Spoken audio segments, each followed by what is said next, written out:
please come on stage?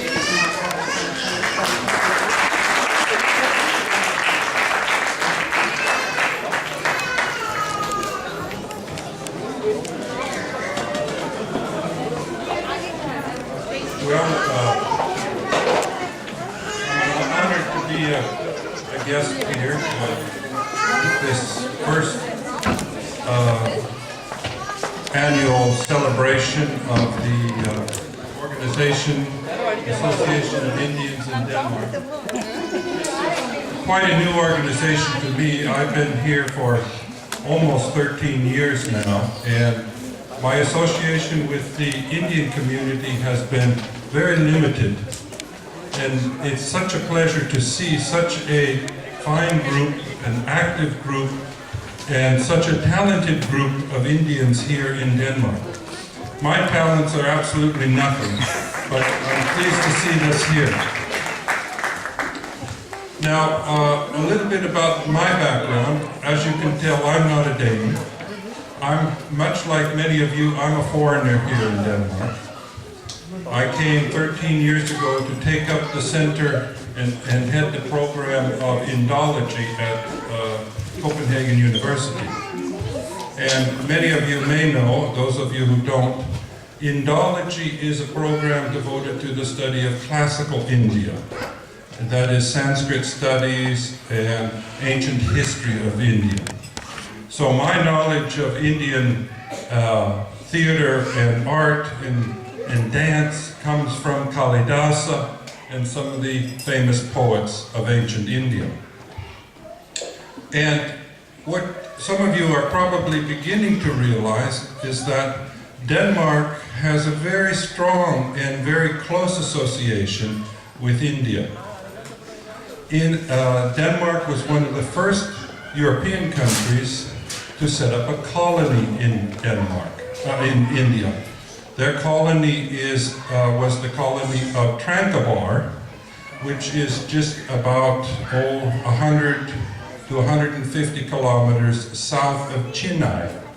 So they set up a colony in Tamil Nadu.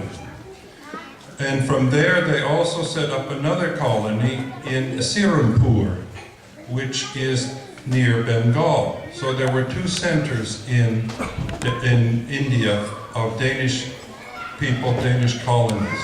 And this was back in the 17th century. The Sirampur colony, interestingly, was the first place to have a printing press in India. And the British took it over then and started printing the material that you can still see being published in India today. And interesting, so the Danes started with this colony, but they didn't stop there. They also were very interested in other parts of India.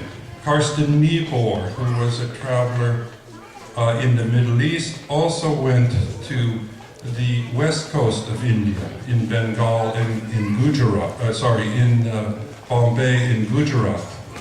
And after him, following in his footsteps, came the famous linguist, Rasmus Rask, who was one of the first Westerners to write a grammar of Sanskrit language. He's the one who collected some of the earliest manuscripts and written material from India, brought them back, and now they're housed in the Royal Library here in Copenhagen. And from that point on, there's been an active study of India here in Denmark. And my position, which is head of Indology, first started, they had the first professor of Sanskrit here at Copenhagen University in 1850. So the study of India goes a long way back, and it continues to this day. And I'm happy to say, for the first time here in Copenhagen at the university, we now have a Center for South Asian Studies in which we're actively taking part in the study of modern India. So there's going to be classical India, and there's going to be modern India now at Copenhagen University. With the study of Hindi, we're going to be teaching Hindi, not from this fall, but from the next fall.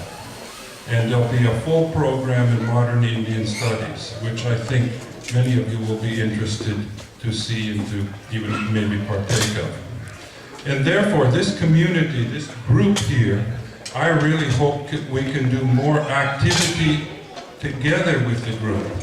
Maybe sponsor some theater, some dance, some artistic events, some lectures, things that will bring us all together, not just have one group here and one group there, but bring us all together in a community. And as you'll see, that the Danes have a real love for India, and you'll enjoy it throughout your days here. Thank you.